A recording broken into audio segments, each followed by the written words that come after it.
숨을 내쉬어 보십시오. 추운 아침이라면 하얀 입김이 보입니다. 피어오릅니다. 잠깐 머뭅니다. 그리고 사라집니다. 3000년 전 고대 이스라엘의 한 현자가 이것을 보고 한 단어를 남겼습니다. 하벨 하발림. 헤벨 중에 헤벨.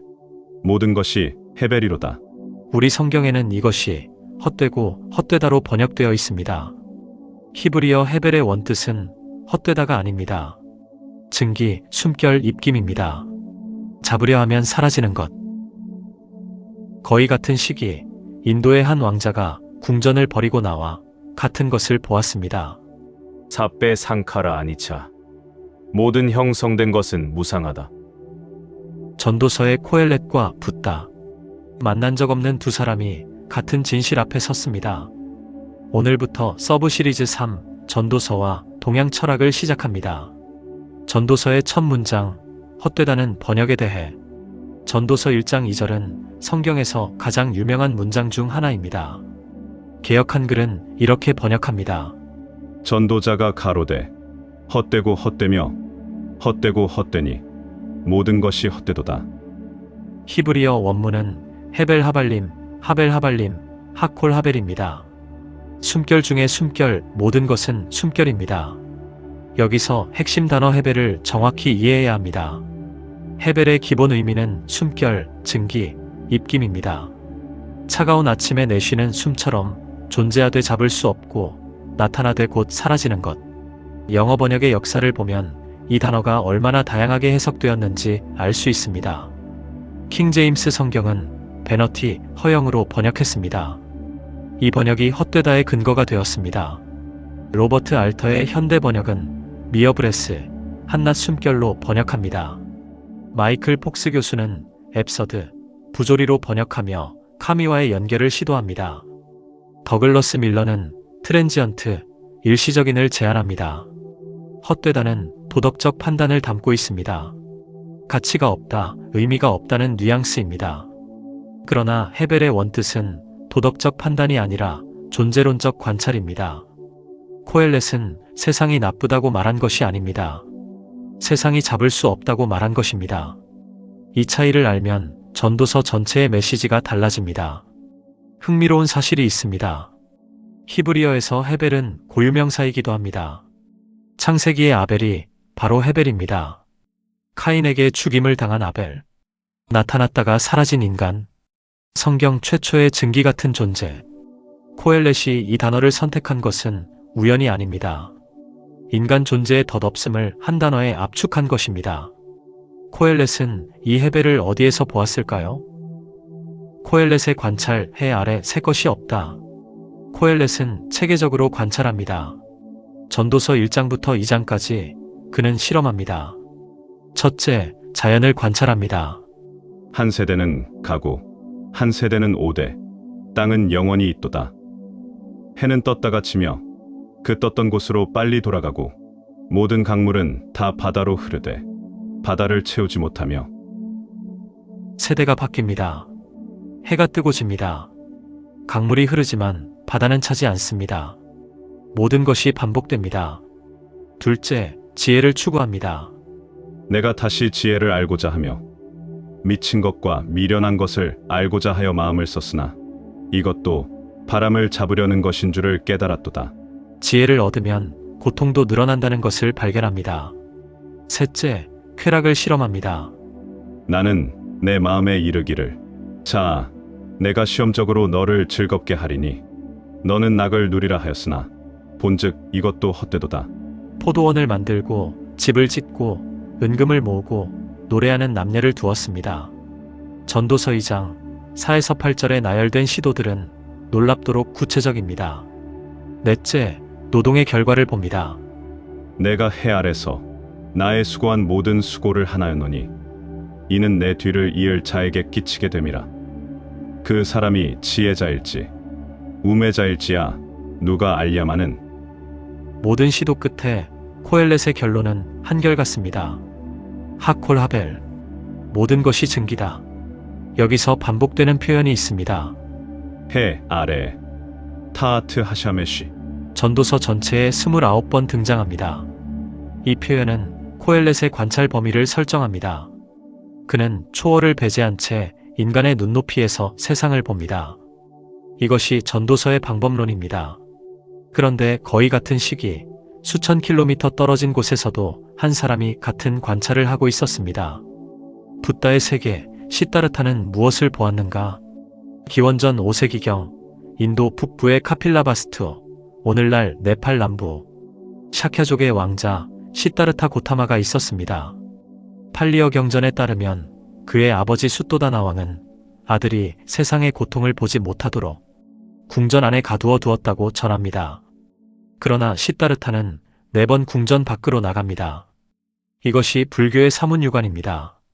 동문에서 노인을 봅니다. 남문에서 병자를 봅니다. 서문에서 죽은 자의 장례 행렬을 봅니다. 북문에서 수행자를 봅니다. 주목하십시오. 코엘렛과 시다르타의 출발점이 놀랍도록 비슷합니다. 코엘렛은 왕으로서 모든 쾌락을 시도한 후에 헤벨을 발견했습니다.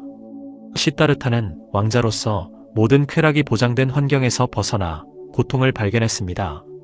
둘 다 풍요 속에서 출발하여 존재의 근본적 불안정성에 도달합니다. 시다르타는 29세에 출가하여 6년간 극한의 고행을 합니다. 그리고 35세에 보드가야의 보리수 아래에서 깨달음을 얻습니다. 그가 깨달은 핵심은 사성제입니다. 고, 두카, 삶은 괴로움이다. 집, 사무다야, 괴로움의 원인은 가래, 타나, 즉 집착이다. 멸, 니로다, 가래를 소멸하면 괴로움이 소멸한다. 도, 막가, 팔정도가 그 길이다.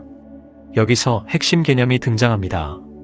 모든 괴로움의 근본 원인인 집착은 사물이 영원하다는 착각에서 옵니다. 붓다의 3가지 특성, 띠라카나 중 첫 번째가 바로 아니짜, 무상입니다. 아니짜의 팔리어 원은 부정, 니차, 영원한입니다. 영원하지 않다. 항상하지 않다. 전도서의 헤벨이 잡을 수 없는 것이라면 붓다의 아니짜는 영원하지 않은 것입니다. 관찰은 같습니다. 모든 것은 머물지 않는다. 아니짜와 헤벨, 놀라운 평행. 두 개념을 나란히 놓으면 놀라운 평행이 보입니다. 첫째, 자연 관찰의 평행. 코엘렛은 한 세대는 가고 한 세대는 오대라고 말합니다. 붓다의 상유타 니까야에는 이런 가르침이 있습니다. 비구들이여, 겐지스 강이 바다로 흘러가듯이 모든 형성된 것, 상카라는 소멸을 향해 흘러간다. 강물의 비유까지 같습니다. 둘째, 쾌락의 허무에 대한 평행. 코엘렛은 포도원, 정원, 은금, 노래하는 남녀를 모두 시도한 후 이것도 헤벨이라 결론 짓습니다. 붓다는 세계의 궁전, 춤추는 여인들, 모든 감각적 쾌락을 경험한 후 출가합니다. 쾌락은 항구적 만족을 줄 수 없다는 것이 그의 결론입니다. 셋째, 지혜의 한계에 대한 평행. 지혜가 많으면 번뇌도 많으니 지식을 더하는 자는 근심을 더하느니라. 붓다 역시 개념적 지식, 단야와 구별되는 일반적 알의 한계를 지적합니다. 경전에서 붓다는 14가지 형이상학적 질문에 대해 침묵합니다. 이것이 무기, 아백가따입니다. 세계가 영원한지, 자아가 존재하는지 등의 질문에 대해 이 질문은 해탈에 도움이 되지 않는다며 답하지 않습니다. 코엘렛 역시 하나님의 하시는 일의 시종을 사람으로 측량할 수 없게 하셨도다라고 말합니다. 둘 다 인간 이해력의 한계를 인정합니다. 넷째, 시간적 평행. 전도서의 저작 시기는 대부분의 학자들이 기원전 3세기경으로 봅니다. 붓다의 활동 시기는 기원전 5세기경으로 전도서보다 약 200년 앞섭니다. 그러나 두 전통 사이에 직접적 영향 관계는 확인된 바 없습니다. 알렉산더 대왕을 통해 간접적 문화 교류 가능성이 제기되기는 하지만 전도서에 불교의 직접적 흔적은 발견되지 않습니다. 독립적으로, 그러나 동시대적으로 인류의 두 위대한 지혜 전통이 같은 진실에 도달한 것입니다. 그러나 같은 관찰에서 두 사람은 완전히 다른 결론에 도달합니다. 결론이 갈라지는 순간 코엘렛의 하나님 대 붓다의 열반. 여기서 결정적 차이가 나타납니다. 붓다의 처방을 먼저 봅니다. 모든 것이 무상하다면 무엇에도 집착하지 말라. 집착, 탐나가, 괴로움, 두카의 원인이므로 집착을 끊으면 괴로움이 소멸한다. 이 소멸의 상태가 열반, 닛바나입니다. 팔리어 닛바나의 어원은 니, 밖으로, 바나, 불어감입니다. 불이 꺼지듯 가래의 불이 꺼진 상태. 붓다의 구조, 무상관찰, 집착이 원인, 집착 소멸, 열반 해탈. 이제 코엘렛의 결론을 봅니다. 전도서 12장 13절, 전도서의 최종 결론입니다. 일의 결국을 다 들었으니 하나님을 경외하고 그 명령을 지킬지어다. 이것이 사람의 본분이니라. 코엘렛은 모든 것이 헤벨임을 인정한 후 하나님을 경외하라는 결론에 도달합니다.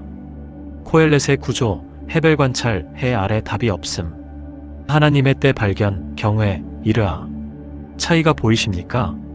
붓다는 무상함을 본 후 집착을 끊으라고 합니다. 해결책은 인간 내부에 있습니다. 수행을 통해 마음의 상태를 변화시키는 것입니다. 코엘렛은 헤벨을 본 후 하나님을 경외하라고 합니다. 해결책은 인간 외부에 있습니다. 인간이 통제할 수 없는 분, 때를 정하시는 분 앞에 서는 것입니다. 그리고 전도서에는 붓다에게 없는 것이 하나 있습니다. 하나님이 모든 것을 지으시되 때를 따라 아름답게 하셨고 또 사람에게 영원을 사모하는 마음을 주셨느니라. 그러나 하나님의 하시는 일의 시종을 사람으로 측량할 수 없게 하셨도다. 올람, 영원. 하나님이 인간의 마음에 영원을 심으셨다는 것입니다. 붓다에게 영원의 갈망은 집착입니다. 끊어야 할 것입니다. 코엘렛에게 영원의 갈망은 하나님이 심으신 것입니다. 인간 존재의 본질입니다. 같은 관찰, 같은 정직함, 같은 용기. 그러나 정반대의 처방. 한편으로 전도서에는 붓다의 현재 향유와 닮은 구절도 있습니다. 사람이 먹고 마시며 수고하는 가운데서 심령으로 낙을 누리게 하는 것보다 나은 것이 없나니 내가 이것도 본즉 하나님의 손에서 나는 것이로다. 코엘렛의 먹고 마시라는 체념이 아니라 헤벨을 인정한 후에도 하나님이 주신 순간을 누리라는 권유입니다. 이것은 불교의 현재에 깨어있으라 사띠와 형식적으로 유사하지만 그 근거가 다릅니다. 코엘렛에게는 주시는 분이 있습니다. 오늘 우리는 두 위대한 현자를 만났습니다. 코엘렛은 말합니다. 모든 것이 헤벨이다. 잡을 수 없다. 그러나 하나님을 경외하라. 붓다는 말합니다. 모든 것이 아니짜다. 영원하지 않다. 그러므로 집착을 놓아라. 두 분 모두 거짓말을 하지 않았습니다. 두 분 모두 인간이 듣기 싫어하는 진실을 말했습니다. 모든 것은 사라진다. 그러나 이 진실 앞에서 선택이 갈립니다. 붓다, 사라지니까 놓아라, 자유. 코엘렛, 사라지니까 경외하라, 겸손. 여러분은 어느 쪽에 더 마음이 기울어지십니까? 혹시 두 가지 모두가 필요한 것은 아닐까요? 이것이 서브 시리즈 3, 전도서와 동양 철학의 출발 질문입니다. 앞으로 4편에 걸쳐 전도서는 노자와 만나고 스토아 철학과 만나고 소크라테스와 만나게 됩니다. 동서양의 지혜가 어디서 만나고 어디서 갈라지는지 함께 걸어가 봅시다. 다음 편에서는 전도서의 코엘렛이 중국의 노자를 만납니다. 한 세대는 가고 한 세대는 오되 코엘렛의 흘러감. 상선약수, 가장 좋은 것은 물과 같다. 노자의 흘러감. 같은 흘러감을 본 두 현자. 하나는 허물을, 하나는 평화를 발견합니다. 코엘렛과 노자, 흘러가는 것의 두 철학자. 구독과 알림 설정으로 시리즈를 이어가 주십시오. 시니어지 키미의 성경과 철학 다음 편에서 다시 뵙겠습니다. 감사합니다.